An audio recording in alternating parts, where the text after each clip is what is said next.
Hai hai hai.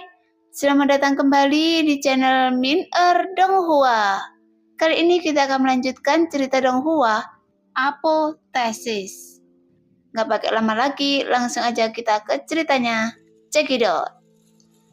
Lagi pula, seorang pejuang yang telah berkultivasi ke alam laut dewa juga memiliki keberuntungan menjadi 1 dalam 1 miliar. Bahkan orang yang kuat di alam laut dewa hanya dapat memainkan peran pendukung di antara 4 kerajaan dewa utama. Dan dia menjadi protagonis dari 4 kerajaan ilahi utama selama ribuan tahun, yang merupakan kaisar keempat. Jadi Kaisar Dayu memiliki takdir yang begitu kuat, sehingga dia akan naik ke dunia atas di masa depan. Sehingga masa depannya tidak terbatas. Jadi bagaimana dia bisa rela mati di sini? Namun meskipun pikirannya berputar-putar, tapi tubuhnya dipenjara. Ini mungkin dilema terbesar dalam hidupnya. Ketika dia pertama kali memasuki laut untuk berburu anak binatang bermata air, dia tidak pernah begitu tidak berdaya.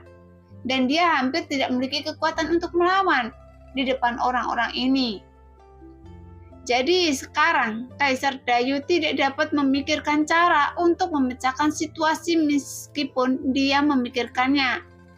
Oleh karena itu, ketika dia dibebaskan dari penjara, Kaisar Perang Dayu tidak melolong, tapi dia ingin menggunakan satu-satunya kesempatan ini untuk memberitahu pihak lain bahwa dia adalah kaisar kerajaan yang agung dan dia dapat membayar harga berapapun sebagai ganti nyawanya.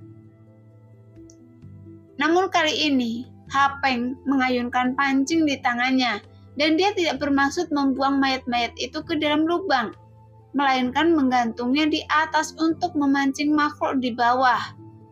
Meskipun bagian depan pancing tipis itu hanya setebal jari kelingking, dan benang tipis berwarna hijau itu setebal rambut, namun tidak ada masalah dalam penggantungan tubuh 6 atau 7 orang seperti ini. Tuan kerajaan. Mendengar perkataan Kaisar Perang Dayu, Hapeng tiba-tiba tersenyum. Seberapa besar kerajaan Dayu Anda? 30 juta hektar wilayah, 4 miliar orang. Saya bisa menyerahkan posisi saya dan membiarkan Anda menjadi pemimpin kerajaan dewa untuk menguasai dunia. Saat ini, Kaisar Dayu yang digantung di udara, jadi dia dapat melihat situasi di bawah lubang besar. Setelah dia memperhatikan bahwa di bawah lubang besar ada sepasang mata merah besar, memancarkan cahaya aneh, menyadari bahwa dia tidak punya banyak waktu. Kaisar Perang Dayu memanfaatkan setiap kesempatan. Bicaralah ke atas dan memohon belas kasihan. 30 juta hektar? Hapeng tampak tercengang saat mendengar ini. Berapa luas 30 juta hektar? Kedengarannya cukup besar. Jelas, luas wilayah kerajaan Dayu memang tidak sedikit. Di antara 4 kerajaan besar, kerajaan Dayu menempati wilayah yang paling luas. Namun wajah Hapeng tidak menunjukkan ketertarikan sedikit pun. Wanita perak tidak jauh dari situ berkata dengan tenang. 30 juta hektar setara dengan sekitar 1/10 juta wilayah suci alam surgawi. Itu tidak seberapa taman saya. Jadi visi penduduk asli ini berpikiran sempit. Bukankah itu cukup? Jika tidak, 4 kerajaan dewa kami dapat diberikan kepada Anda. 4. Kaisar Perang Dayu juga cemas. Dia tidak tahu pengaruh apa yang dia miliki untuk membuat orang-orang ini bergoyah. Dengan kata lain, dia sebenarnya telah memahami bahwa apa yang dia katakan hanyalah omong kosong dan tidak mungkin orang-orang ini menyukai apapun tentangnya. Saat ini, tanah mulai berguncang lagi. Bos, minggir, makhluk itu sepertinya tidak tahan lagi dan kali ini sepertinya kita berhasil. Wanita perang itu tersenyum dengan kegembiraan di wajahnya. Baiklah semuanya, hati-hati, sepertinya itu akan keluar. Pria bertopeng perak itu juga mengangguk. Segera ketujuh orang yang berdiri di tepian sepertinya sedang dalam keadaan berperang. Meskipun mereka sangat kuat, mereka tidak berani bersantai menghadapi keberadaan mengerikan di lubang ini. Melihat itu, Kaisar Perang Dayu juga merasakan sesuatu yang aneh. Dia melihat sepasang mata merah di bawah semakin dekat, dan sosok itu terus naik. Segera seekor naga hitam murni tiba-tiba muncul dari lubang besar. Namun penampakan naga ini sangat unik. Secara umum, naga asli tidak terlihat garang. Seperti kata pepatah, naga dan burung ponik membawa keberuntungan. Faktanya, meskipun aura naga asli sangat kuat, namun memberikan perasaan damai kepada orang-orang. Hanya saja naga raksasa ini memiliki 6 pasang tanduk tajam di kepalanya dan sepasang mata naga berwarna merah darah yang memancarkan aura jahat yang kuat. Jika seseorang pejuang biasa diselimuti oleh aura jahat ini, dia mungkin akan kehilangan akal sehatnya dalam sekejap. Pada saat ini, naga hitam besar itu melompat dari lubang besar. Kemudian dia membuka mulutnya untuk menggigit mayat orang-orang kuat di alam laut dewa di atas. Yang membuat Kaisar Perang Dayu akhirnya menunjukkan ekspresi putus asa di wajahnya. Karena dia tahu sekeras apapun dia melawan, dia mungkin tidak bisa lepas dari bencana ini. Karena saat melihatnya, dia sudah berada dalam jangkauan mulut naga, jadi sama sekali tidak ada kemungkinan dia bisa bertahan hidup setelah gigitan ini. Namun pada saat ini, Hapeng dengan lembut mengambil pancing dan menarik naga besar itu. Kemudian mayat Kaisar Perang Dayu dan yang lainnya ditarik ke atas. Sehingga saat naga raksasa ini menggigitnya, dia tidak mengenai Kaisar Dayu dan yang lainnya. Tentu saja Hapeng tidak berusaha menyelamatkan nyawa Kaisar Perang Dayu dan yang lainnya. Dia murni mencoba memancing satu naga lagi keluar dari lubang. Adapun hidup dan mati Kaisar Perang Dayu dan yang lainnya, mereka adalah tidak dipertimbangkan sama sekali. Pada saat ini, aura yang dipancarkan oleh naga raksasa ini sangat kuat. Namun nampaknya tidak lebih buruk dari naga asli biasa. Mungkin dia masih muda dan belum memiliki banyak kecerdasan spiritual. Jadi tanpa menggigit, dia benar-benar mengangkatkan tubuhnya yang besar dan terus mengejar mayat di atas. Pada saat ini, Hapeng langsung meraih pancing di tangannya dan mendorong keluar Kaisar Perang Dayu dan yang lainnya. Kemudian Kaisar Perang Dayu dan yang lainnya menghantam tanah dengan keras. Kemudian Hapeng berkata dengan dingin, "Sekarang terserah Anda." Begitu Hapeng selesai berbicara, pria kekar yang telah berdiri di tepi dan menunggu, melompat dan sabit raksasa merah menyala di tangannya, langsung terbakar. Kemudian pria kekar itu bergegas menuju naga raksasa itu dalam sekejap. Pada saat yang sama, dia melambaikan sabit raksasa itu dan membentuk busur melingkar di udara dan menebas keras leher naga itu. "Hancurkan untuk saya!" Pria kekar dan kuat itu meraung.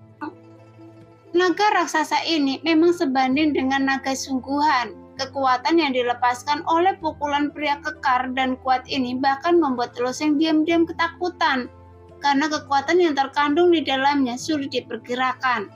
Tapi sabit raksasa merah di tangan orang kuat di alam dewa ini setidaknya merupakan senjata dewa, karena kekuatannya hampir tak terbayangkan oleh Loseng.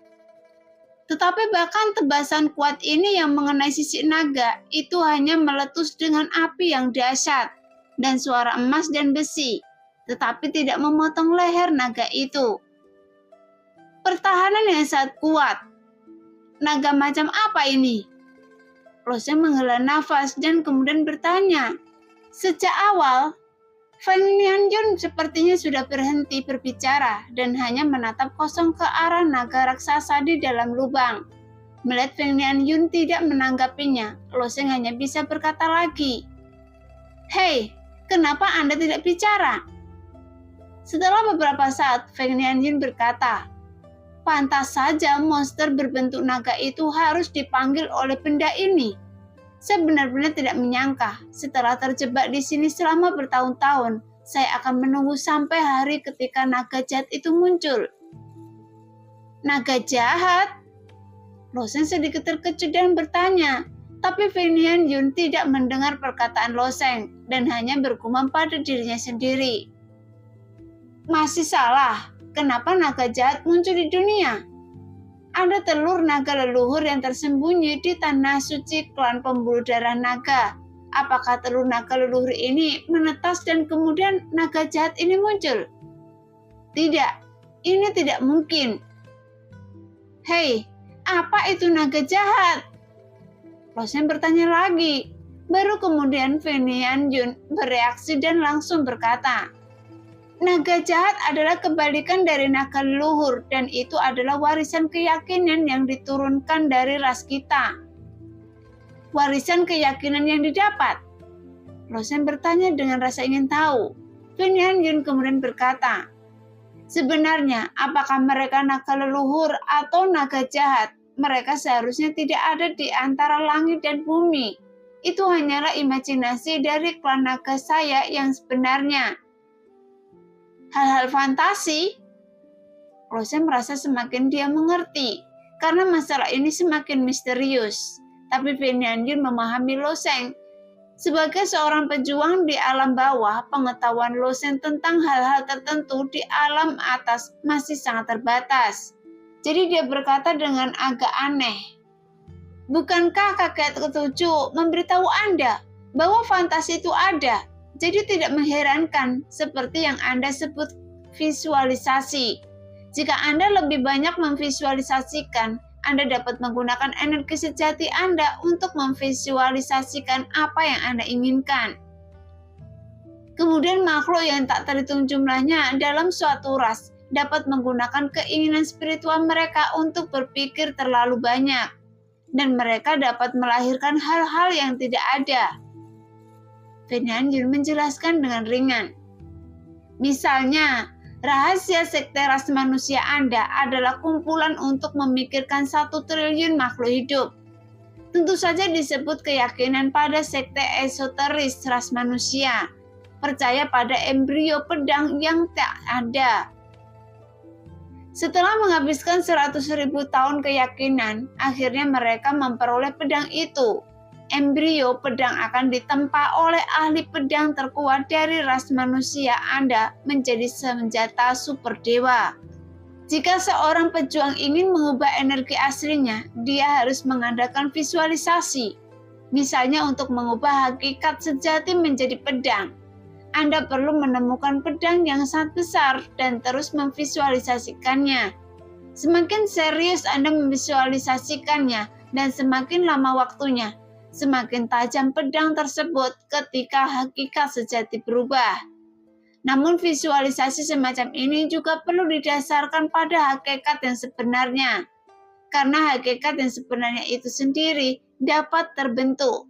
Namun semakin nyata pikiran Anda, maka semakin nyata pula hal-hal yang Anda ubah.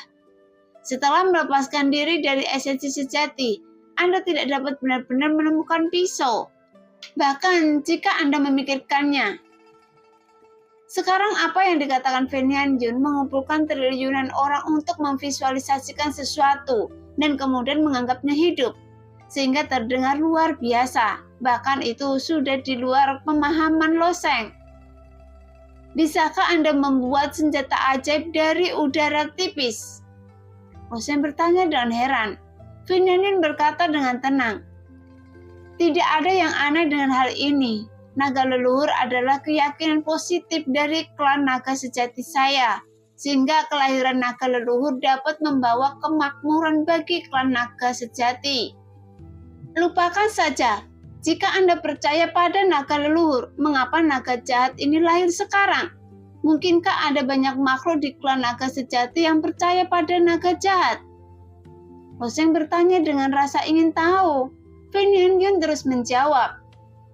Bagaimana mungkin? Siapa yang kenyang tapi tidak kering? Hanya saja tidak peduli ras atau makhluk hidup. Pasti ada sisi gelap dan terang di hati mereka. Naga jahat adalah perwujudan dari kegelapan. sisi klan naga sejati. Ini sendiri mirip dengan neraka. Sepertinya Anda tidak tahu, tapi sebenarnya neraka itu dipikirkan oleh semua makhluk di alam semesta. Mendengar ini, Loseng kembali terkejut dan teringat sungai dunia bawah dan gerbang neraka. Jelas Loseng pernah mendengar orang menyebut tempat ini, namun dia tidak pernah menyangka bahwa neraka ini juga merupakan produk imajinasi dan tidak lebih dari imajinasi. Tapi masalahnya adalah jika mereka terlalu banyak berpikir, keyakinan ini akan menjadi nyata. Tampaknya meskipun dia memiliki otak, dia tidak dapat berpikir secara membabi buta. Jadi Loseng menghela nafas dalam hatinya. Sepertinya ada terlalu banyak rahasia tersembunyi di dunia ini yang menunggu untuk dia temukan. Sekarang naga jahat itu sepertinya sedang marah dan api mulai menyembur dari kepala naga besar itu. Dan sepertinya seteguk nafas naga muncul ini di mulutnya. Meskipun serangan pria kekar itu tidak melukainya, itu benar-benar membuat marah naga jahat itu. Dia akan menghirup nafas naga. Hapeng, cepat ikat dia. Pria bertopeng perak itu segera memberikan perintah. Segera semua orang melihat benang tipis berwarna hijau itu terus-menerus terjerat. Dan dalam sekejap melilit mulut naga jahat itu. Kemudian pria kekar itu kembali mendekatinya dan terus menggunakan sabit raksasa di tangannya untuk melancarkan serangan baru. Melihat naga jahat ini, Loseng berkata, sepertinya naga jahat ini tidak terlalu kuat. 7 orang dari klan surgawi hanyalah sekelompok orang di alam dewa ekstrim. Jadi naga jahat ini sepertinya tidak memiliki kemampuan untuk melawan. Mendengar itu, Fenian Yun menjawab dengan tenang. Naga jahat ini harus menjalani 7 transformasi sebelum dia benar-benar dapat tumbuh. Tampaknya naga jahat ini hanya bertransformasi 3 kali. Jika ia dapat memulai transformasi keempat, itu akan sangat kuat. Dan dia akan melampaui apa yang bisa dilawan oleh orang-orang ini. Oleh karena itu, klan surgawi telah memburu naga jahat itu. Jika mereka membiarkan naga jahat ini tidak terkendali, dia pasti akan berubah setelah menyelesaikan transformasi keempatnya. Dan dunia yang luas ini mungkin akan menjadi makanannya untuk merencanakan transformasi kelima. Memberi makan semua makhluk hidup di dunia 1000 besar. Loseng bertahan kening. Loseng mengintegrasikan kehendak 1000 besar dunia, tetapi dia tidak punya waktu untuk mengeksplorasi misteri wasiat ini. Tetapi dia sekarang dianggap sebagai putra dunia yang sebenarnya. Jika ini naga jahat memakan dunia, dia harus menjadi orang yang pertama untuk menolaknya. Baiklah, kata Fenian Yun dengan tegas. Jangan khawatir tentang naga jahat ini untuk saat ini. Mereka bertujuh sedang sibuk berurusan dengan naga jahat ini sekarang. Dan Anda harus mencari kesempatan untuk melarikan diri. Faktanya, orang-orang dari klan surgawi tidak memilih banyak niat untuk membunuh Loseng dan yang lainnya. Di mata mereka, para master alam laut dewa dari 4 kerajaan dewa utama ini hanyalah semut yang tidak penting. Setelah kematian, mereka dapat digunakan sebagai umpan. Jika tidak dibutuhkan lagi, tidak ada alasan untuk membunuh mereka.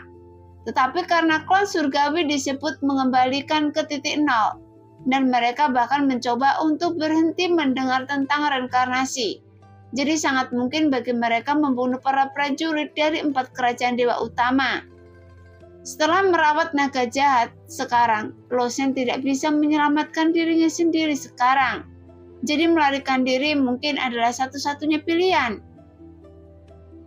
Adapun Ho Yun-er, Ho Chen dan beberapa raja di depannya, jika dia ingin menyelamatkan mereka, dia hanya bisa mencari cara lain, tapi tidak ada keraguan. Jika dia ingin menyelamatkan mereka, maka kesulitannya juga tidaklah kecil. Tetapi ke-7 orang ini semuanya berada di alam dewa. Bisakah kita benar-benar melarikan diri? Jika saya mengendalikan tubuh Anda? Loseng bertanya ragu-ragu, namun Fenian Yun masih tenang dan berkata, kecuali bos mereka yang lain baru berada di tahap awal alam dewa. Jadi ini bukanlah masalah besar, tapi Anda mengendalikan tubuh saya dan kekuatan yang Anda berikan kurang dari 30%. Jadi saya sekarang akan mengajari Anda serangkaian teknik melarikan diri, dan suatu saat Anda dapat mengerahkan energi saya yang sebenarnya untuk menggunakannya dan meninggalkan tempat ini secepat mungkin. Sekarang Losem benar-benar tidak punya cara yang lebih baik. Dia hanya bisa belajar dan menjual sekarang. Setidaknya itu lebih baik daripada hanya menggunakan esensi sejatinya. Ini adalah serangkaian teknik pelarian angin. Energi sejati saya paling bisa menandingi teknik pelarian angin ini. Tapi seberapa banyak yang bisa Anda pahami, itu harus bergantung pada Anda sendiri. Setelah Feng Nianyun selesai berbicara, dia menggunakan kesadarannya untuk mengubah serangkaian teknik pelarian angin. Teknik pelarian angin rumus metal diteruskan ke Loseng. Kumpulan teknik pelarian angin ini disebut Cai Yun Seva. Itu dipelajari dari binatang mitos singa Cai Yun. Singa Cai Yun adalah yang tercepat di antara binatang mitos, kedua setelah tikus langit. Anda sendiri harus memahaminya dengan baik. Jika Anda memahami tentang 3 level, Anda dapat menyingkirkan jika mereka tidak siap. Ingat, tubuh awan, tubuh Dharma, melakukan perjalanan ribuan mil dalam sehari, menyombongkan 1 kaki dan mencarinya, melakukan perjalanan di atas 9 langit, dan pergi sampai ke 9 dunia bawah. Mengejar singa awan. Loseng sedikit terkejut saat mendengar Feng Nianyun mengajarkan teknik pelarian angin ini. Karena ketika dia memperoleh tulang giok dari singa pengejar awan dan memindahkannya ke platform Bai Hue miliknya, dia memiliki bakat kecepatan singa pengejar awan. Namun tulang giok itu digunakan untuk pemurnian tulang dan hanya ketika gangguan dilepaskan dia akan terungkap. Namun meskipun gangguan dan esensi sejati adalah 2 energi berbeda dengan sifat yang sangat berbeda, keduanya tetap memiliki kesamaan. Selain itu, bakat Loseng saat ini sudah sangat kuat, namun sulit untuk memahami teknik pelarian angin dari singa pengejar awan ini. Segera, jiwa Loseng menghela dengan tenang di benak Feng Nianyun. Dia mulai menutup matanya untuk memahaminya. Pada saat yang sama, jika Feng Nianyun yang ada di dunia batin mengamati Loseng dengan tenang, lagi pula gerakan singa pengejar awan ini juga merupakan gerakan yang sangat sulit, dan dia juga tahu memahami hukum angin. Tapi dia tidak menyangka Loseng mampu mempelajarinya dalam waktu singkat. Hanya saja dalam waktu yang singkat ini hanyalah soal mengasah skill dalam pertarungan. Jadi itu tidak menyenangkan sama sekali. Ditambah dengan kecocokan dengan tubuhnya sendiri, selalu bisa memainkan perang tertentu. Tuar! Di atas lubang besar, naga jahat mulai menjadi ganas dan pertempuran antara 7 orang dari klan surgawi dan naga jahat telah memasuki tahap yang sangat sengit. Setelah sekitar sebatang dupa, Loseng tiba-tiba membuka matanya. Berapa banyak yang sudah Anda pahami dalam waktu sesingkat itu? Feng Nianyun tidak menyangka Loseng akan memahaminya terlalu banyak. Selama itu cukup untuk memstimulasi hukum angin dalam esensi aslinya. Hampir. Loseng tersenyum tipis. Dia awalnya sangat sensitif terhadap bakat singa pengejar awan. Dan identitas ini didasarkan pada keterampilan gerakan yang diciptakan oleh singa pengejar awan. Jadi setelah menerima pengajaran teknik melarikan diri, Loseng memiliki perasaan baru sampai batas tertentu karena teknik gerakan ini awalnya dibuat khusus untuk Loseng.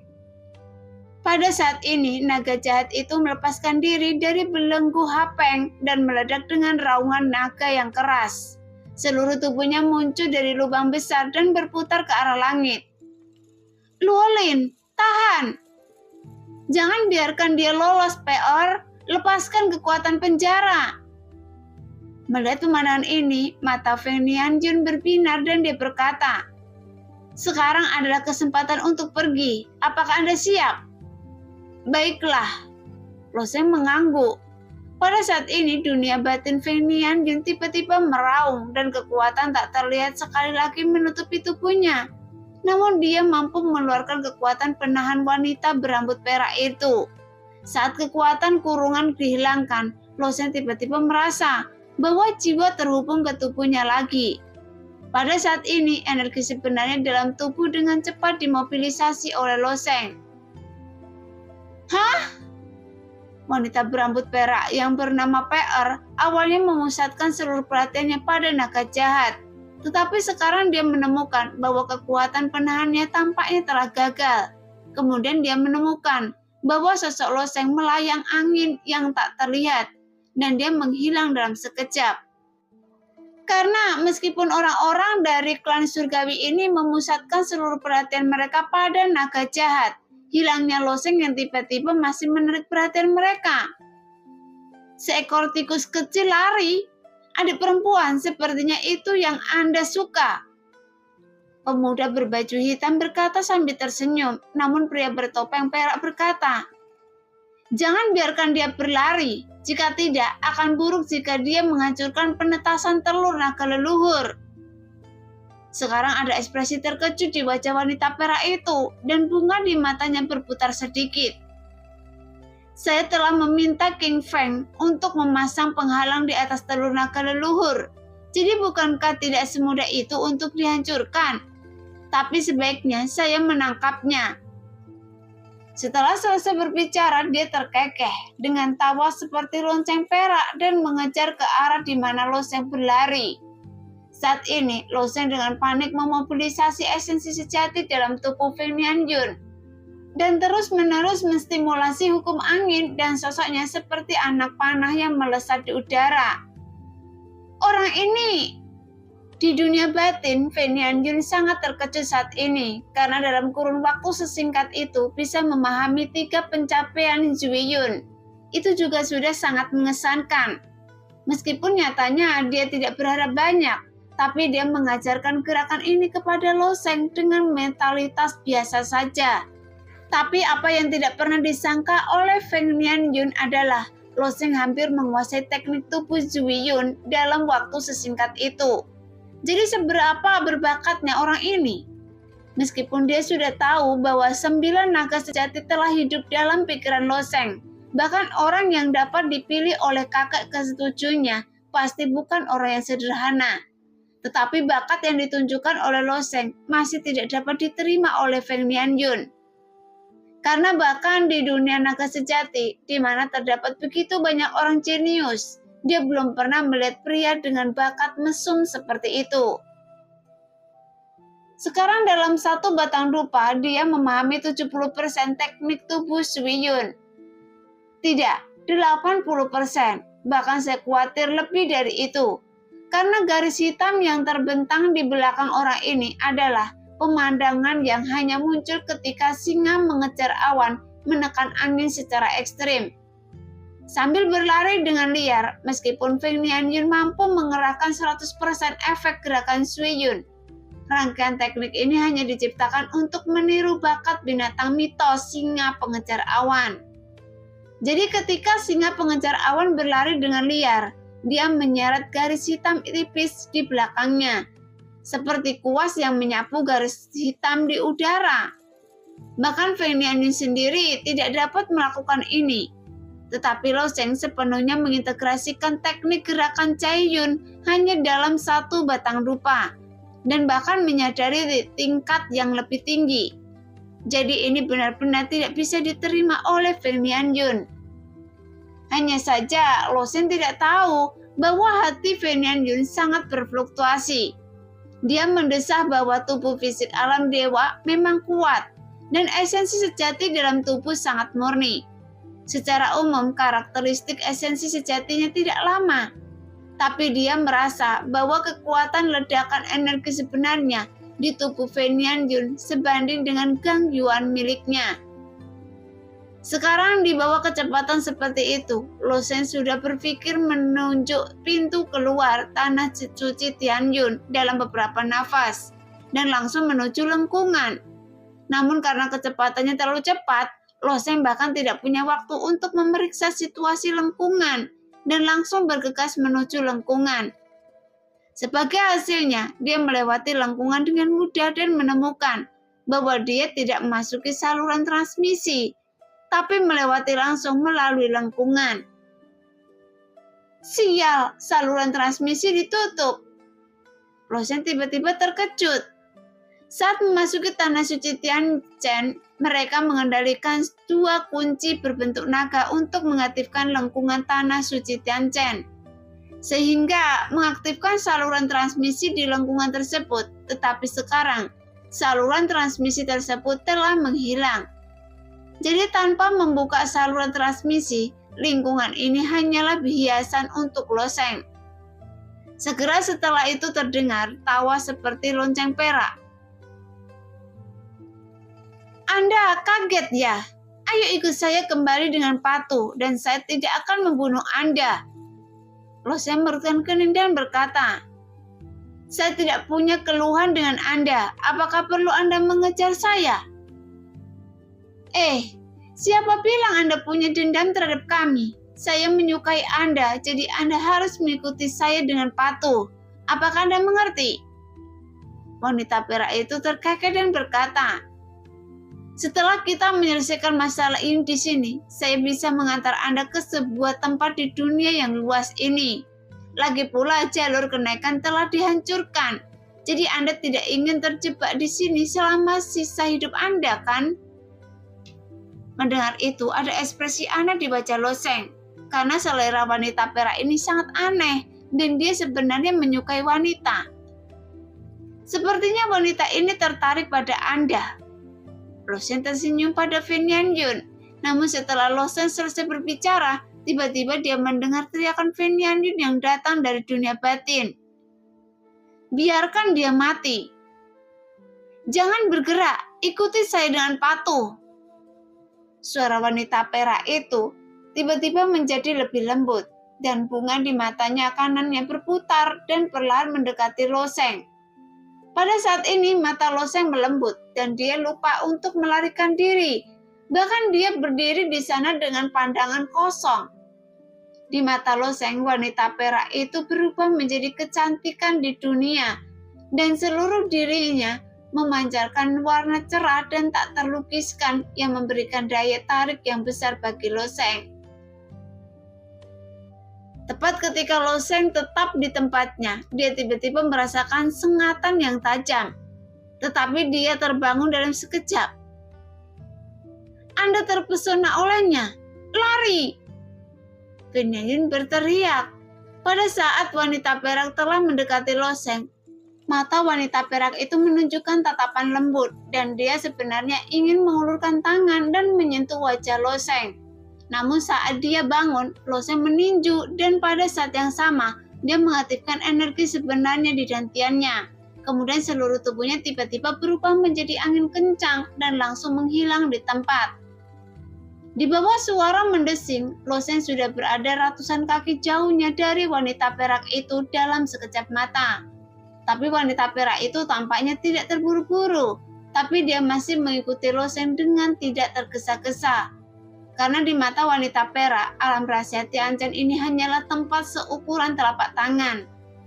Jadi tidak peduli seberapa cepat Lo Seng tidak mungkin lepas dari telapak tangannya. Kali ini, Lo Seng mengubah arah sambil berlari kencang, dan dia juga memikirkan bagaimana meninggalkan tanah suci Tianchen.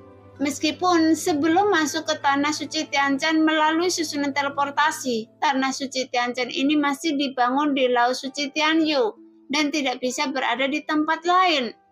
Jika Lo Seng dapat menemukan celah ruang di suatu tempat, masih mungkin untuk meninggalkan tanah suci Tianchen. Tetapi setelah dia berlari dengan sangat cepat, tiba-tiba wajah Lo Seng juga menunjukkan kekecewaan, dan dia tidak menemukan celah sama sekali. Pada saat ini, suara guncangan bumi lainnya terdengar. Di sisi lain tanah suci Tianchen dan 6 orang dari klan surgawi masih bertarung sengit dengan naga jahat. Bahkan dari jarak yang begitu jauh, seberkas sinar tebal dapat terlihat. Pilar api itu menjulang ke langit. Tampaknya pertarungan antara mereka dan naga jahat telah memasuki tahap yang sengit. Namun Lo Sheng secara alami mengabaikannya, tetapi dengan sedikit gangguan. Sekuntum bunga putih muncul secara aneh, tidak jauh di depan Lo Sheng. Bunga putih mekar dengan kecepatan luar biasa. Kemudian wanita perak itu muncul dari bunga ini, dan dia berjalan keluar dengan senyum di wajahnya. Kemudian dia berkata kepada Lo Sheng, "Anak kecil, Anda tidak bisa melarikan diri." Melihat pemandangan ini, Lo Sheng tidak berhenti dan lewat lagi. Lagi pula keduanya berada di tanah suci Tianchen, yang satu pengejar dan yang lainnya melarikan diri. Setelah terjerat beberapa saat, Lo Sheng memperhatikan bahwa ada penghalang transparan tidak jauh dari sana dan menutupi puncak menara. Apa itu? Melihat penghalang transparan ini, mata Lo Sheng sedikit berkedip. Tampaknya perubahan drastis sedang terjadi pada penghalang transparan ini. Bagian bawah puncak menara penuh dengan vitalitas, dengan segala jenis bunga dan tanaman eksotis tersebar di seluruh bagiannya. Dan tanaman merambat melingkari dinding luar puncak menara. Dan yang paling aneh adalah tumbuhan ini tumbuh subur dengan kecepatan yang bisa dilihat dengan mata telanjang. Kemudian dengan cepat layu, berbunga, berbuah, layu, dan berbiji. Waktu di penghalang ini berlalu begitu cepat. Lo Sheng bertanya dengan rasa ingin tahu, apa yang ada di puncak menara ini? Pen Yanjun menggelengkan kepalanya. Entahlah, penghalang luar hampir mengisolasi seluruh nafas. Masuk. Tidak peduli apa yang ada di dalamnya, Lo Sheng tidak banyak berpikir dan bergegas menuju penghalang. Saat dia mendekati penghalang, Lo Sheng mencurahkan energi aslinya dan meninju penghalang. Tuar! Meskipun dia mengendalikan tubuh fisik alam dewa, pukulan Lo Sheng tidak menghancurkan penghalang. Nah, demikianlah cerita hari ini. Terima kasih yang sudah menonton video Min Earth sampai selesai. Sampai jumpa di video selanjutnya. Bye-bye.